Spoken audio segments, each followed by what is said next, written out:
હોળી રાખની આમાં બરાબર આપણે બધાએ એક વખત જોરદાર જયઘોષ કરીએ, ભારત માતા કી જય, જય વંદે. મજા આવે છે. આજે રાજકોટમાં આટલી વિશાળ સંખ્યાની અંદર ઉપસ્થિત આપ સૌ રાજકોટના આગેવાનો, વડીલો, યુવા દોસ્તો, વેપારીઓ, પ્રોફેશનલ્સ, અમારા આમ આદમી પાર્ટીના મંચ ઉપર બેઠેલા સૌ હોદ્દેદારો, આમ આદમી પાર્ટીના કાર્યકર્તાઓ, રાજકોટના મીડિયાના સૌ મિત્રો, પોલીસ મિત્રો, દૂર દૂર સુધી ઉપર ઉભા રહીને, ત્યાં ઉભા રહીને, જ્યાં જગ્યા મળે ત્યાં ઉભા રહીને અમારી આમ આદમી પાર્ટીની વાત સાંભળી રહેલા સૌ ભાઈઓ, સૌ બહેનો, બધાને મારા બે હાથ જોડીને પ્રણામ, સૌને મારો નમસ્કાર અને સૌનો હૃદયપૂર્વક ખૂબ ખૂબ આભાર વ્યક્ત કરું છું. દોસ્તો, આજ આટલી વિશાળ સંખ્યામાં અને સંખ્યા કરતા પણ 10 ગણા વધુ હરખ, ઉર્જા અને ઉત્સાહ સાથે તમે અહીંયા આવ્યા છો એ જોઈને અમને રાજીપો થાય છે. આજથી 5 વર્ષ પહેલા હું જ્યારે આમ આદમી પાર્ટીમાં જોડાયો 2020ની સાલમાં, ત્યારનો સમય મને યાદ છે કે ઘણા વડીલો એવું ધ્યાન દોરતા કે રાજકારણમાં જવું હોય તો ભાજપમાં જવાય, ભાજપ ન ફાવે તો કોંગ્રેસમાં જવાય, પણ આ હામા પાણીએ ન કરાય. એ દિવસે મેં વડીલોને એવું કીધું કે વહેતા પાણીએ મરદા કરે, જીવતો હોય હામા પાણીએ હાલે. પાણી જે દિશામાં વહે એ દિશામાં કચરો વહી જાય, લાશ વહી જાય, મરેલા વહી જાય. પાણીની દિશામાં જીવતો માણસ ન હાલે, જીવતો હોય હામો હાલે. પાણીના બે ભાગ કરીને હામો હાલે. દોસ્તો, અમે જે દિવસે રસ્તે હાલવાની શરૂઆત કરી ત્યારે અમને અંદરથી વિશ્વાસ હતો કે અમારો રસ્તો સાચો છે, અમારો વિચાર સાચો છે, અમારી દાનત સાચી છે. એટલે એક વખત 1000 હાથ વાળો ભગવાન અમારી સામે જોશે, જોશે અને જોશે. અને આજ જ્યારે ભગવાને અમારી સામે જોયું તો આખું ગુજરાત અમારી સામે અત્યારે જોઈ રહ્યું છે. એ વાતનો મને બહુ હરખ થાય છે. આજે હું વિસાવદર, ભેસાણ અને જૂનાગઢ ગ્રામ્ય મત વિસ્તારના મતદારોનો જાહેરમાં આભાર માનીને મારી વાત ચાલુ કરું. એમણે મને આશીર્વાદ આપ્યા. અમારા હજારો ખેડૂતોએ, અમારી માતાઓ બહેનોએ મારા માથે હાથ મૂક્યો, મને આશીર્વાદ આપ્યા અને મને શક્તિશાળી બનાવવાનું કામ કર્યું. અને એમના આશીર્વાદના કારણે, એમના પ્રેમ, એમણે આપેલા મતના કારણે આજ આખા ગુજરાતની જનતા ખુશ થઈ ગઈ છે, મજા આવી રહી છે બધાને. આમ જોઈએ તો રાજકારણમાં કોઈ વ્યક્તિ ધારાસભ્ય બની જાય એની જનતાને કઈ ખુશી થતી નથી. જે બન્યું એ બન્યો, ન બન્યો એ બીજી વાર બનશે. પબ્લિકને હું કેટલાય વર્ષોથી અનેક લોકો ધારાસભ્યો બન્યા, પણ કોઈ ધારાસભ્ય બને એની જીતની ખુશી 2 મહિના સુધી હાલી નથી. હું એ પહેલો સૌભાગ્યશાળી માણસ છું કે 23 તારીખે પરિણામ આવ્યું અને 2 મહિના પૂરા થયા તો એવો ને એવો માહોલ, એવી મજા આવે છે. અને આખા ગુજરાતમાં હજારો લોકો ખૂબ ખુશ થયા છે. જ્યાં જોયો ત્યાં મજા છે. લોકો ખૂબ ખુશ છે. એનું કારણ શું? ગોપાલ ઇટાલિયા ધારાસભ્ય બની જાય એમાં જનતાને હરખાવા જેવું શું હોય? વળી હું હરખાવ, મારો પરિવાર હરખાય, એ સ્વાભાવિક બાબત છે. પણ જનતાને હરખ કઈ વાતનો છે? એનો હરખ એ વાતનો છે કે છેલ્લા 30 વર્ષથી ગુજરાતમાં આપણા સૌના મતથી બનેલી ભાજપની સરકારે દાબ દબાણ અને દંડાની સરકાર ચલાવી. કોઈ માણસને બોલવા નહીં દેવાનો, કોઈ માણસને અવાજ નહીં કરવા દેવાનો. જનતાને તો દબાવે પણ ભાજપના નેતાનું પણ ગળું દબાવીને બોલવા નથી દેતા એવી સરકાર ગુજરાતમાં બેઠી છે. સામાન્યમાં સામાન્ય વાત માટે કરગરવું પડે, હાથ જોડવા પડે, ફાયસા તાપા કરવું પડે. સરકારી અધિકારી અને નેતાના પગ પકડવાનું બાકી રહ્યું છે. ત્યાં સુધીના આપણને લોકોને લાચાર બનાવવાનું કામ સરકારે કર્યું છે. હું તમને એક દાખલો આપું કે ભગવાન આ દેશની અંદર આ દુનિયામાં એક બાળકને મોકલે, આપણા રાજકોટ શહેરમાં કોઈ સંતાનનો જન્મ થાય, એના જન્મની નોંધણી કરાવવામાં 10-10, 20-20 ધક્કા ખાવા પડે, પૈસા આપવા પડે. ભાઈ સાહેબ, બાપા, અમારા રમેશના ઘરે બાબલો આવ્યો, એનું નામ અમે કુમાર રાખ્યું છે, લખો અને બાબલાના જન્મ તારીખનો દાખલો કાઢી આપો. પણ અવળું વિશાળ સરકારી તંત્રમાં એવી સંવેદના નથી રહી, નેતામાં માનવતા નથી રહી કે આવું નહીં જેવા કામ માટે ધક્કા ખવડાવવાના. જન્મના દાખલામાં ધક્કા ખાવાના, મરણના દાખલામાં ધક્કા ખાવાના, આધાર કાર્ડનો સુધારો કરાવો તો એ મારા બાપ હવે કાંઈક કરી દેવા હાથ જોડવા પડે, ઉપરથી પૈસા આપવા પડે. બહુ મોટા મોટા કામની હું ચર્ચા નથી કરતો, હું તો આ નાના નાના કામમાં હાથ જોડવા પડે છે. એવી લાચાર બનાવી દીધી જનતાને કે હાથ જોડ્યા વગર, પૈસા આપ્યા વગર, ભાઈ સાહેબ બાપા કર્યા વગર આપણું કોઈ સાંભળવા તૈયાર નથી. અને છતાંય સહેજ બે શબ્દો બોલો તો પોલીસ બોલાવી લે, ખોટી એફઆઈઆરો કરે, જેલમાં મોકલી દે. કેમ બોલ્યો? ભાજપ ઉપર બોલાય જ કેમ? આવી રીતે હજારો લોકોને ડરાવીને, ધમકાવીને, બીકમાં રાખીને 30-35 વર્ષથી ભાજપની સરકાર ચાલે છે. અને પછી તો જનતાને ધીમે ધીમે એમ લાગવા લાગ્યું કે હવે આને કોઈ નહીં પોગે, આનું ક્યારેય પૂરું નહીં થાય, ક્યારેય નહીં હારે, આની સામે ન પડાય. પણ બધા એવા ન હોય. કોકને એની માએ હવાસર હૂંઠ ખાઈને જણેલા માણસો આ ગુજરાતમાં હોય. અમને અમારી માએ હવાસર હૂંઠ ખાઈને જણ્યા છે. ભાજપ આવે કે ભાજપનો બાપ આવે, ગોપાલભાઈ ઇટાલિયા બીતા નથી કોઈનાથી. ભાજપને એમ હતું કે દાબ દબાણ, દંડો, પોલીસ, જેલની બીક બતાવીને ગુજરાતને ચૂપ કરી દઈશું. એ વાતમાં કોઈ દમ નથી. અમે ગામડાની ધરતીમાં જન્મેલા, ધૂળ ઢેફામાંથી ઉભા થયેલા, હાથે ઉગી નીકળેલા માણસો છીએ. ભાજપની સરકારમાં એ દમ નથી કે અમારો અવાજ દબાવી શકે, અમારું ગળું દબાવી શકે. 2 દિવસ, 5 દિવસ, 15 દિવસ જેલમાં રાખી શકો, ઠીક છે, પણ ભાજપની સરકારમાં એ તાકાત નથી કે અમારો અવાજ દબાવી શકે. અને આજ મને કહેતા ગર્વ થાય છે કે આખા ગુજરાતમાં કોઈને ભાજપ બોલવા નથી દેતું. પણ મેં વિસાવદરની વિધાનસભાની ચૂંટણી પહેલા, તમને ખ્યાલ હોય કે ન હોય, વિસાવદર વિધાનસભાની ચૂંટણી પહેલા એકવાર મેં કીધું હતું કે આ ભાજપ વાળા ઓલો ધારાસભ્ય ખરીદી લો, ઓલાને તોડી લો, આને સસ્તામાં લઈ લો, ઓલો જરાક મોંઘો લઈ લો, આને પાર્ટીમાં લઈ લો, આને જેલની બીક બતાવું, ઈડીની બીક બતાવું, ઇન્કમ ટેક્સ, જીએસટી, કોર્પોરેશનનો ડર બતાવું.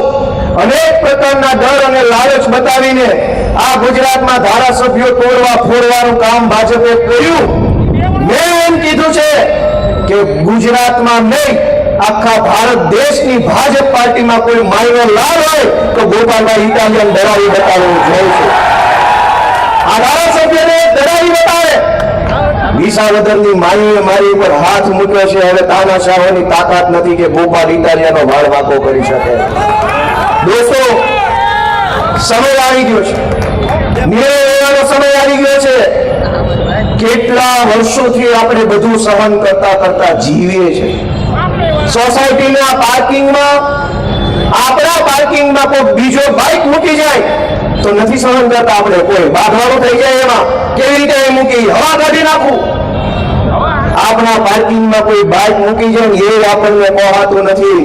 પણ આવા રૂડા રૂપાળા રંગીલા રાજકોટ શહેરની અંદર કચરાના ઢગલા, પાણી આવે નહીં, ખાડાવાળા રોડ, એ બધું આપણને કેમ પહોંચાય છે? એક નાની એવી ગાડી આપણી જગ્યાએ પડીને તો આપણાથી સહન ન થાય. રોડ કેવા છે, કચરો કેવો છે, સુવિધા કેવી છે, બધું જ આપણે કેમ સહન કરી લઈએ છીએ? એ મારે તમને બધાને પ્રશ્ન પૂછવાનો છે. દોસ્તો, તમે એક વાતનો વિચાર કરો કે આ બેઠેલા બધા માણસોએ, મેં પણ જીવનમાં ભાજપને અનેક વખત મત આપેલા છે. આપણે બધાએ આપ્યા. ભાજપને મત આપવાની શરૂઆત આપણે બધાએ આજથી 20 વર્ષ પહેલા કરી હતી.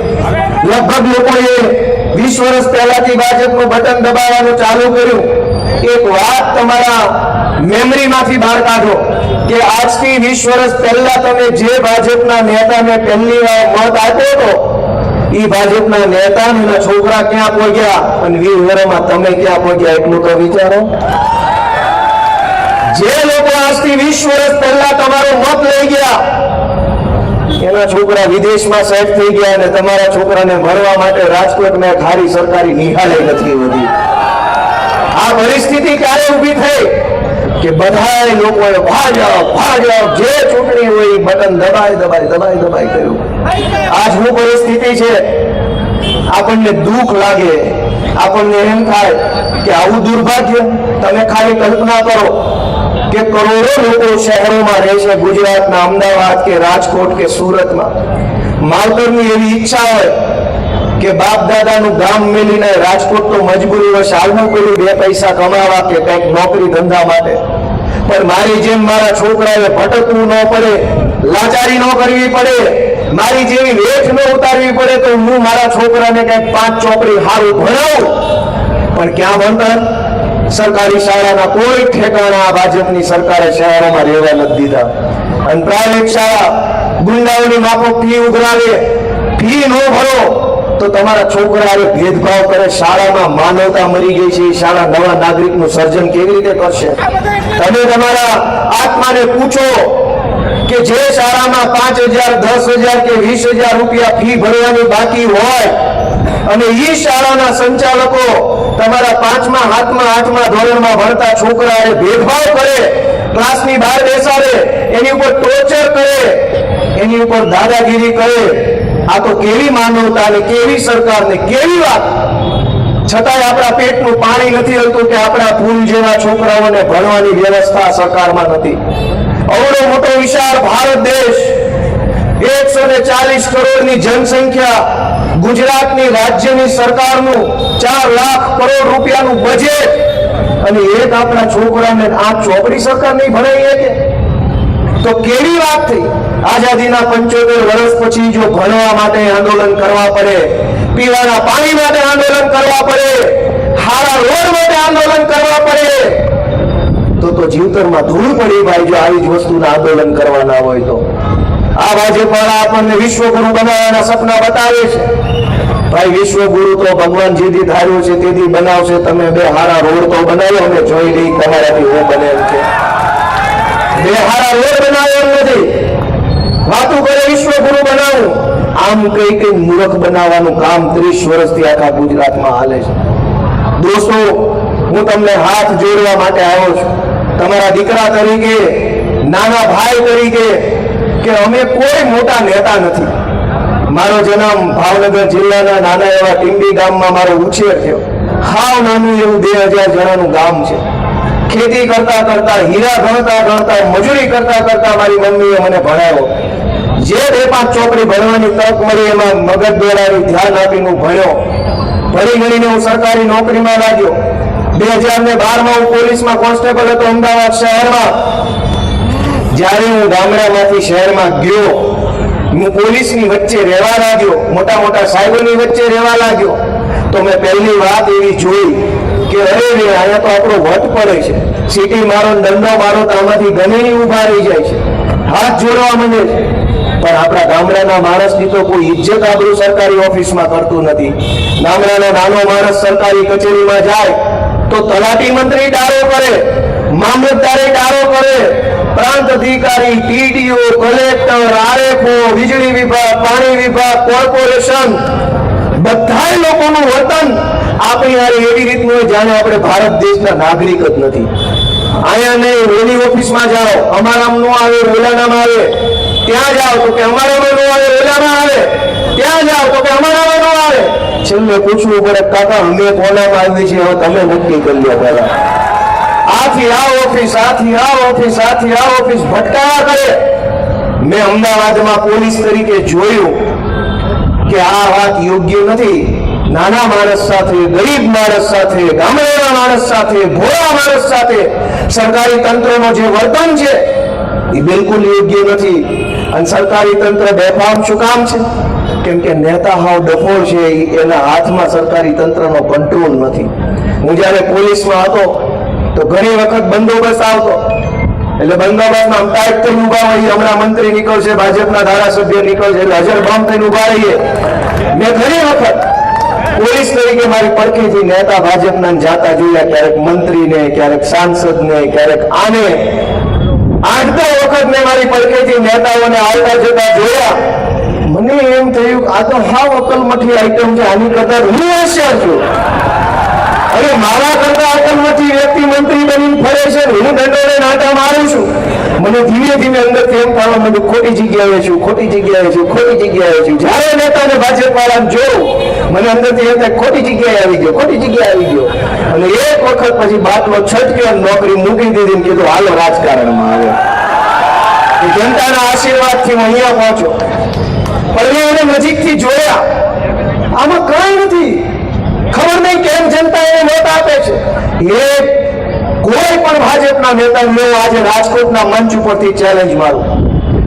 રાજકોટના કોઈ પણ ભાજપનો નેતા મોદી અને અમિત શાહનું નામ લીધા વગર, ભાજપનું નામ લીધા વગર 35 મિનિટ સુધી સમાજને લગતા કોઈ પણ વિષય ઉપર 35 મિનિટ એક ધારું ભાષણ કરી બતાવ્યો, માનું કે નેતા દમદાર છે. વચ્ચે ભાજપ શબ્દનો આવવો જોઈએ, મોદીનો આવવો જોઈએ, અમિત શાહનો આવવો જોઈએ, સરકારનો આવવો જોઈએ. આટલા શબ્દ વગર જનતાની કોઈ પણ સમસ્યા ઉપર ભાજપનો એક ધારાસભ્ય, સાંસદ સભ્ય 35 મિનિટ તો બોલે. 35 મિનિટ વાત કરવાની જેની ક્ષમતા નથી, 35 વર્ષથી સરકાર ચલાવે છે. વિચાર કરો દોસ્તો. હું તમને શું કહું, હું તો નાનો માણસ છું, પણ હું અહીંયા રાજકારણમાં આવ્યો હું કામ? મને એમ થયું કે આપણી જેવા નાના માણસનો હાથ પકડવા વાળો કોઈ અહીંયા નથી. આખું સરકારી તંત્ર, આખી સરકાર, આખા નેતાઓ, પાર્ટીઓ, બધા જ લોકો પોતાની દુનિયામાં મજા કરે છે. અને જનતાનો હવાથી હાંજ કેમ પડે છે, કેવી મજૂરી કરે છે, કેવી વેઠ ઉતારે છે, એ કોઈ જોવા જાણવા તૈયાર નથી. આ બધી દુકાનો અહીંયા રહી, આખો દિવસ 2-2 કિલો ધૂળ જાપે તેથી મહિને 5000 રૂપિયાનો વકરો વધતો હશે. પણ તોય સરકારી તંત્રમાં શરમ નથી. હમણાં દિવાળી આવશે એટલે કોર્પોરેશન, પોલીસ, મામલતદાર બધા બોનસ માગશે. ઉઘરાણા ચાલુ કરશે તમામ જગ્યાએથી. નાના મોટા સેમ્પલના નામે તોડ કરશે, ઉઘરાણા કરશે. કોઈ રોકવા, મારી વાત સાચી છે ખોટી છે? બોલ્યા આગળ વાળા આ બોલાય, ઉભા છે કઈ બોલાય નહીં. ભાઈ સાચી વાત છે ખોટી વાત છે? રાજકોટમાં તો હમણાં ગૂગલમાં આવ્યો, પેલા સાપરથિયામાં આવતો હતો, ગૂગલમાં નકશો નાખેલો, મારે સોરઠિયા વાળી જવું હતું. તો ગૂગલમાં લખાઈને અહીંયા તોડ થાય છે.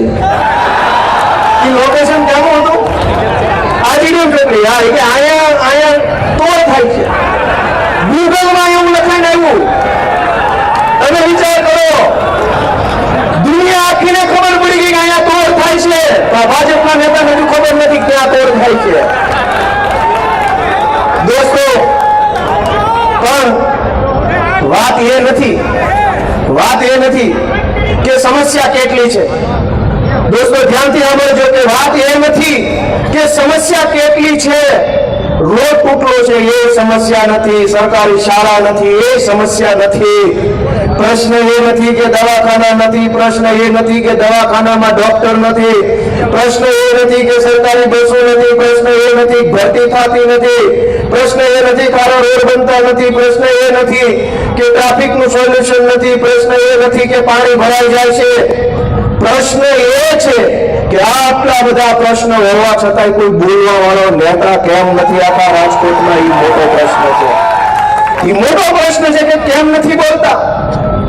અને બોલે તો ટિકિટો કપાઈ જાય એમ છે. હું બોલે ટિકિટ કપાઈ જાય છે. એમની ટિકિટના ડરના કારણે એ લોકો આપણા માટે બોલતા નથી. છતાંય દોસ્તો આપણે શા માટે એમની પાછળ ઊભા છીએ? હું તો તમને હાથ જોડવા આવ્યો છું, એક તક અમને આપો. અમે તો અમારી જે કાંઈ આવડત છે એ જનતા સામે મૂકી દીધી છે. અમારી આખી ટીમની આવડત. ગોપાલભાઈ, મોરબીમાં બોલ્યા લાફો માર્યો, ખબર હે ને? આવી જાવ માઇકમાં. મોરબીમાં તમને પ્રશ્ન પૂછ્યો છો, ઈસુદાન ગઢવીની સભા જ્યારે હાલતી હતી ત્યારે હાવ નાનો વ્યક્તિ હતો, એ જે તમારી પ્રશ્ન પૂછતો હતો તમને, ત્યારે એને લાફો મળ્યો, તમારા કાર્યકર્તા એને લાફો મળ્યો. હજી તમારી એક સીટ આવી ભલામણ, તમે એમ કહો કે અમે આમ કરી, અમે આમ કરી. બીજું કઈ કહેવાય કહી દો. તમારું નામ ને ગામ ને કયો બધાને ખબર પડે કોણે પૂછ્યું. ભાઈ મારું નામ કાંદલભાઈ ઉર્ફે સુભાભાઈ. ગામ કયો ગામ? ગામ મારું બગદડિયા. હા. અને હું કામ કરો? તાલુકો બરોડા સાંગાણી, જિલ્લો રાજકોટ. અને હું કામ કરો છો? હું સેવા જ કરું છું. કોની? ગામની સેવા જ કરું. હું નાના માણસની સેવા જ કરું. ને પણ તો કમાણીમાં શું છે? નકરી સેવા કરો, કમાણી કાંઈ છે? ઠીક ઠીક. ભેગા થાય આપણે હા. વાત કરવી છે. લ્યો વાત કરો. સાંભળો ગોપાલભાઈ, હા લ્યો. સેવા જ કરવી હોય તો કાલથી આપણે બે ભાઈ કાલથી રાજકોટ થી કુવારવા હાઈવે લગી ગયા જાય. જો સુભાષભાઈ, હું હાઈવે છું, તમે હાઈવે. સાંભળો ભાઈ, 2 મિનિટ સાંભળો. સુભાષભાઈ, હું કાલ તમારી સાથે મારું ગામ કુવારવાની બાજુનું નજીક રાખો. કુવારવાની બાજુનું ખાતરા ગામ મારું. હું કાયમ કુવારવા જોઉં છું. ટ્રાફિક પોલીસ સરકારની નીચે છે બિચારી, પોલીસનો હું વાત નથી દેતો. હજી 3 દી પહેલા ખખાણાનો એક વ્યક્તિ હવા મહિનાનું છોકરું દવા લેવા આવ્યું હતું.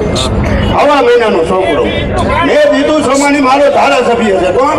જીતુ સોમાણી ધારાસભ્ય. મેં ફોન કર્યો, જીતુભાઈ આ હવા મહિનાનું છોકરું ને પોલીસ 1 કલાક ત્યાં ઊભી રાખીને બેઠી, તમે ધારાસભ્ય છો મારા. તો એને કીધું સંજય રેંગાણીને ફોન કરો. એ આપણો જિલ્લા પ્રમુખ મોટો કે ધારાસભ્ય મોટો? આ જીતુ સોમાણી મોટો, ધારાસભ્ય મોટો? કોઈ કયો મને હાલો. તો ભાઈ આવી સરકારમાં આપણે કઈ કરાય નહીં. આમાં તો મને સપોર્ટ આપો કાલથી. હું ખુલ્લો તમને કહું છું.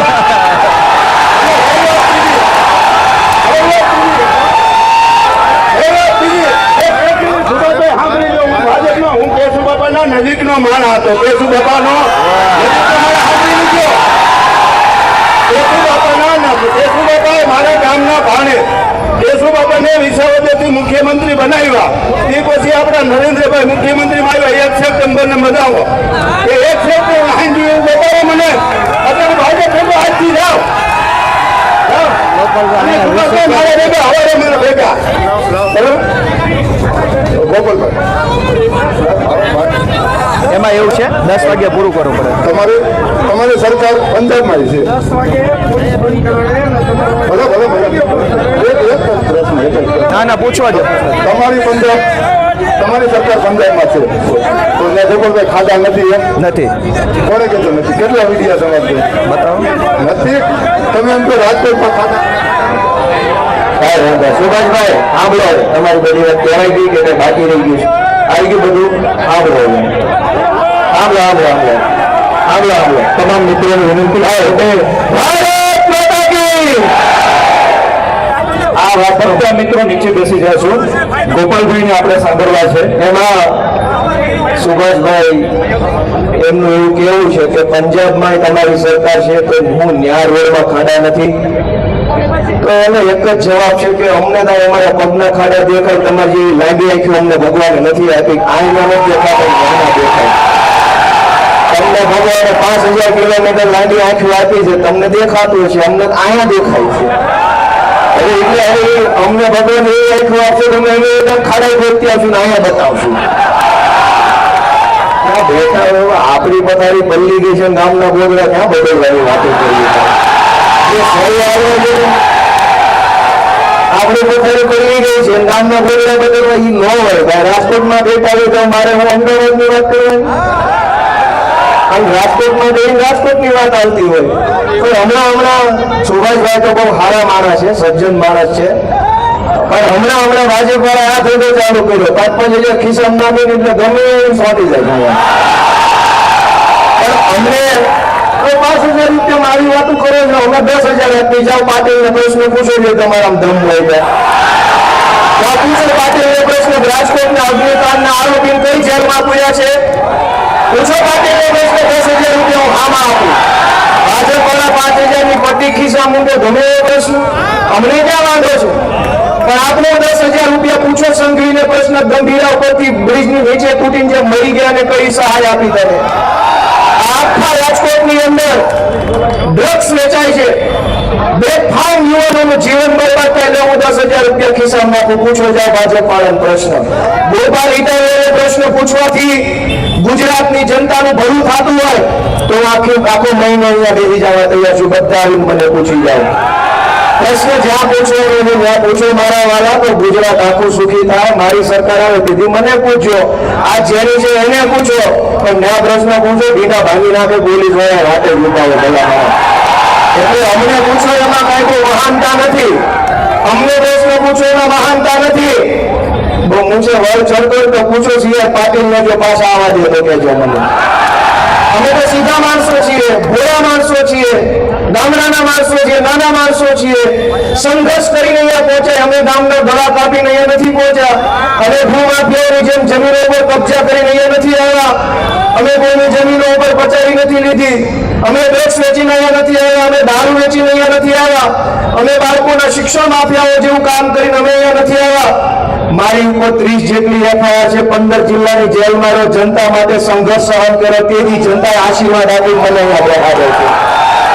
જનતાએ આશીર્વાદ આપીને મને બેહાડ્યો છે. ભાજપની સામે વિસાવદર વિધાનસભાની ચૂંટણીમાં આખા કાઠિયાવાડના ભાજપના નેતાઓ, આખા કાઠિયાવાડના ભાજપના ધારાસભ્યો, સાંસદ સભ્યો, ગુજરાતના મુખ્યમંત્રી, ગુજરાતના ગૃહમંત્રી, ગુજરાતના પ્રદેશ પ્રમુખ, ગુજરાતના કૃષિ મંત્રી, ગુજરાતના વાહન વ્યવહાર મંત્રી, ગુજરાતના પાણી પુરવઠા મંત્રી, આખા ગુજરાતના ભાજપના 400 જેટલા મોટા મોટા નેતાઓ વિસાવદરની બજારોમાં આટા મારતા હતા. એમ કહેતા હતા ગોપાલ ઇટાલિયાને ચૂંટણી ન જીતવા દેતા.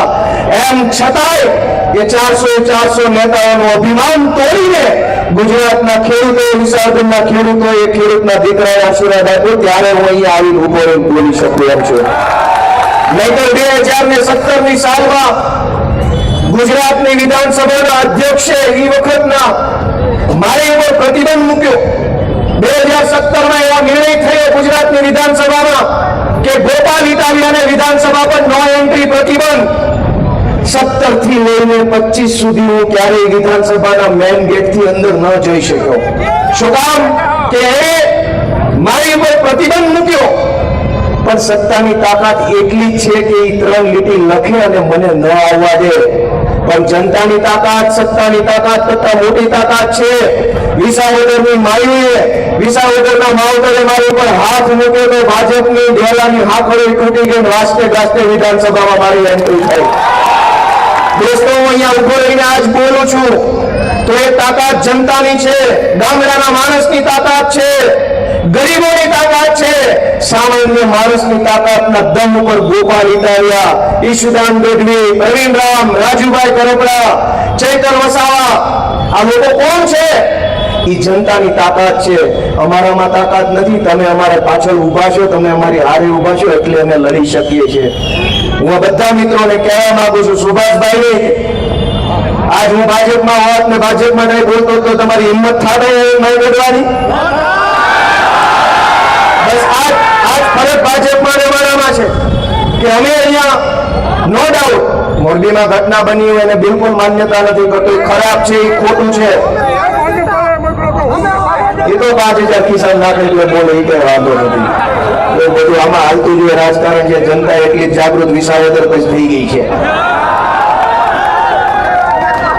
દોસ્તો, હું તમને વિનંતી કરવા આવ્યો છું કે મેં મારી ટીમનું હું તમને રજૂઆત કરું છું. અમારી ટીમમાં ઈશુદાન ગઢવી, ચૈતરભાઈ વસાવા, હેમંતભાઈ ખવા, પ્રવીણભાઈ રામ, અમારા યુવરાજસિંહ જાડેજા, અમારા મનોજભાઈ સોરઠિયા, સાગરભાઈ રબારી, અમારા અજીતભાઈ લોખી, રાહુલભાઈ ભુવા, મોહિતભાઈ રંગાણી, અમારા દિનેશભાઈ જોશી, શિવરાજભાઈ બારસિયા, અમારા સંજયસિંહ વાઘેલા, અમારા દિલીપસિંહ, આ અમારા આગેવાનોની ટીમ છે. દોસ્તો, આ લોકોને જો ગાડી બંગલા પૈસા જોતા હોત તો ભાજપ વાળા ગમે ત્યારે આપવા તૈયાર છે. પણ જેને ગાડી બંગલા નથી જોતા, જનતા માટે સંઘર્ષ કરવો છે, એવા લોકો અહીંયા સ્ટેજ ઉપર બેઠા છે. દોસ્તો, એવા લોકો આગેવાની કરી રહ્યા છે.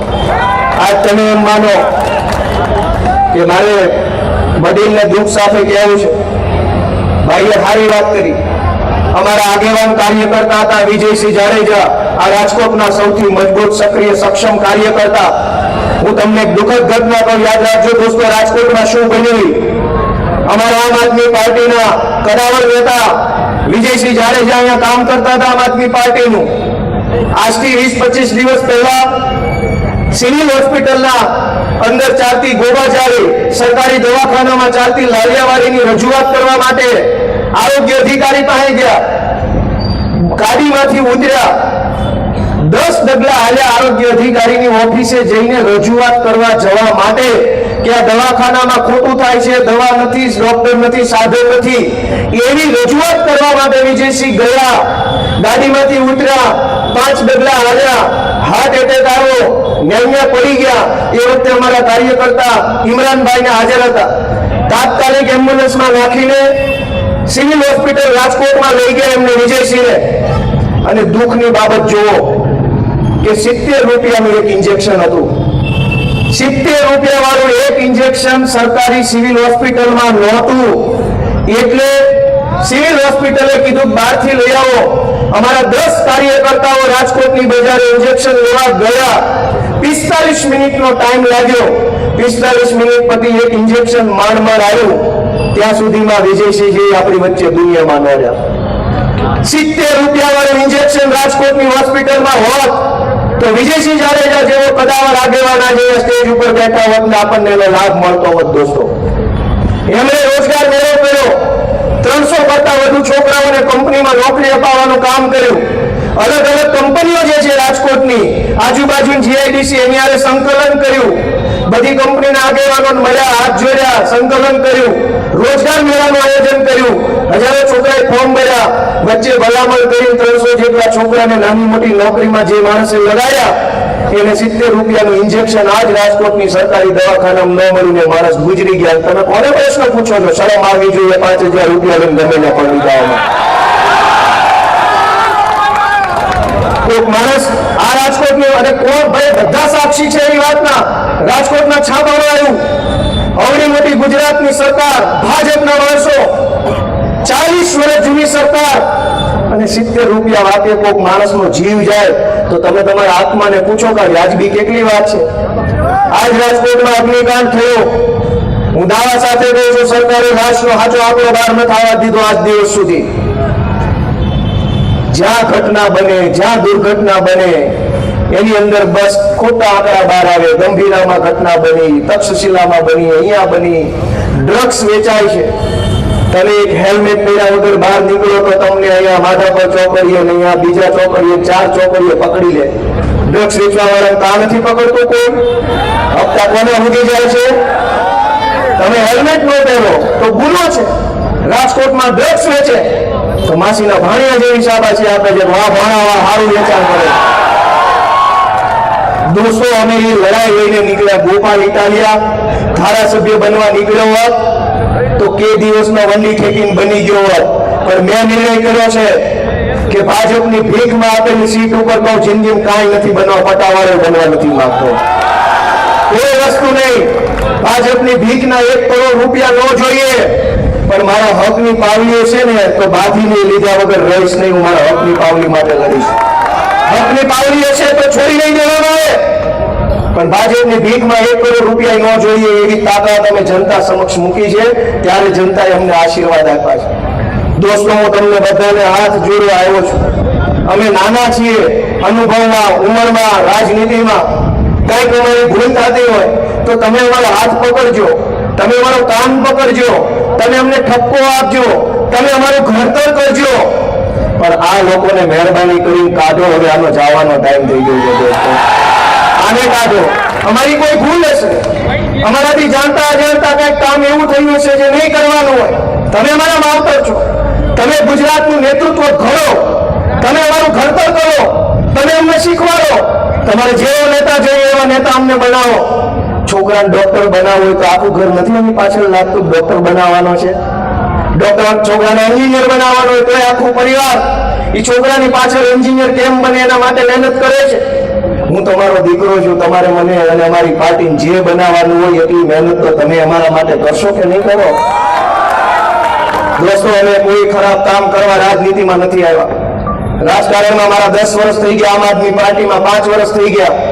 એક કાળી પાયનું જો મેં ખોટું કામ કર્યું હોત ને તો મને અહીંયા ઉભો રહીને ભાજપમાં બોલવા ન દે, ક્યારનો જેલમાં ભરી દીધો હોય.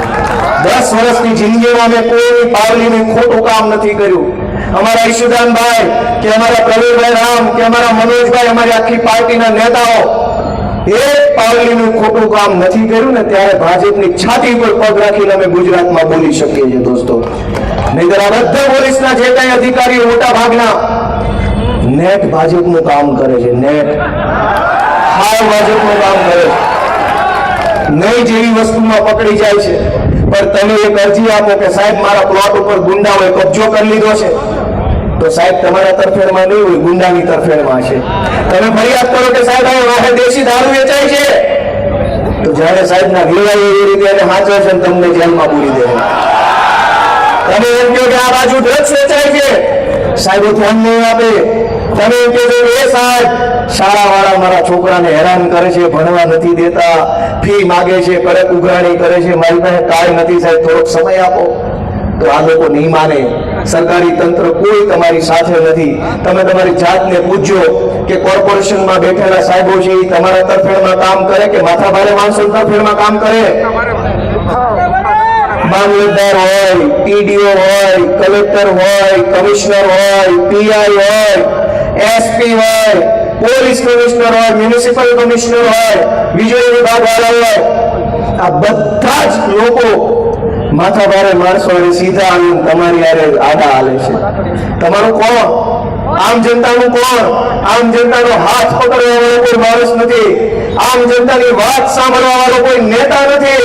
તો તમે વિચારો કે તમારું કોણ? અને તમારો મન એમ કે અમારું કોઈ નથી, તો છાતીએ પાણી રાખીને કહી દેજો કે અમારો હવે હામળા વાળો આવી ગયો છે. દોસ્તો, વિસાવદરની જનતાએ ગુજરાતને એક નવો રસ્તો બતાવવાનું કામ કર્યું છે. હમણાં છાપામાં ટીવી મારી મને ઘણાએ પૂછ્યું કે ગોપાલભાઈ રાજકોટમાં આવવાના છે તો જૂના જોગીને સક્રિય કર્યા. એટલે મને એને પૂછ્યું ટીવી વાળાએ કે તમે રાજકોટમાં આવવાના છો તો જૂના જોગીને સક્રિય કરે, તમારું શું કહેવું છે? મેં કીધું કે સારામાં સારું હાવ મફત અને નવું મળતું જૂનું મોડલ હું કામ લેવું છે? જૂનું ભંગારમાં આપી દો અને નવું પડીકા પેક વિસાવદરથી રસ્તો ખુલી ગયો છે તમારા બધા માટે જ છે. હવે જૂનામાં કઈ મજા નથી. જૂનામાં કામ કરવું છે. નવો વિચાર, નવો રસ્તો, નવું નેતૃત્વ, નવી પાર્ટી, નવી ટીમ, નવું લક્ષ્ય. આપણે બધાએ ભેગા મળીને જે રાજકોટને ખરેખર રંગીલું બનાવવા માટે આગળ વધવું જોઈએ. દોસ્તો, હું તમને છેલ્લી અને હાવ મહત્વની વાત કહીને પૂરું કરું કે ગુજરાતમાં 40 વર્ષથી ભાજપની સરકાર છે. ટાઉન પ્લાનિંગના નામે 40% જમીન દરેક શહેરોમાં કાપી લે છે જબરજસ્તીથી. શહેરોની ફરતે જે ગામડા છે એ ગામડાના ખેડૂતોની 40% જમીન સીધી મફતના ભાવે બૂચ મારી જાય છે. હું મુખ્યમંત્રીને મળ્યો, મેં રજૂઆત કરી કે હું વકીલ છું, આખી કાયદાની ચોપડી 10 વખત વાંચીને આવ્યો છું. ટાઉન પ્લાનિંગ એક્ટમાં ટીપીના કાયદામાં એક પણ અક્ષર, એક શબ્દ એવો નથી લખ્યો કે 40% જમીન કાપી લેવી. છતાંય તમારી સરકાર 35 વર્ષથી 40% જમીન કાપી લે છે. એ જમીન શેના નામે કાપે છે? શાળા બનાવવાના નામે, દવાખાના બનાવવાના નામે, લાઇબ્રેરી બનાવવાના નામે. અને છેલ્લે શું થઈ જાય છે? એ કપાત થયેલી 40% જમીન એના મળતિયાઓને મફતના ભાવે લાણી કરે છે. લઈ જાઓ મારા પાણીઓ બધા લઈ જાઓ. ખેડૂતની મફતની જમીન પોતાના માનીતાઓને કરોડો રૂપિયાની ફાયદો કરાવવા આપી દે છે. શાળાના નામે જે જમીનની કપાત થાય છે એ જમીન પર કોઈ શાળા બનતા મેં નથી જોઈ. હું સુરતમાં લાંબો સમય રહ્યો, અમદાવાદમાં નોકરીમાં રહ્યો. મેં અમદાવાદ કે સુરતમાં ક્યાંય સરકારી નવી નિશાળ બનતા નથી જોઈ. જમીન હંમેશા એના પૈસા વાળા માણસોને વેચી મારે છે. અને ગુજરાતનું એક પણ શહેર ટાઉન પ્લાનિંગના નામે જમીન કાપી, એક પણ એવું શહેર નથી જે કાટ ખૂણે હોય. એરોની જેવા રસ્તા બનાવ્યા. તમે નવું શહેર બનાવો. ચંદીગઢ છે, જયપુર છે, સાઉથના ઘણા શહેરો છે. જૂના શહેરમાં કદાચ ટ્રાફિક કે ભીડભાડ વાળો એરિયા હોય, પણ તમે નવું બનાવ્યું છે એ આવું છે. રોડના ઠેકાણા નહીં, કાટખૂણા ઉપર કોઈ રોડ નહીં, કાટખૂણા પર બજાર નહીં, શાળા નહીં, ઠેકાણા નહીં.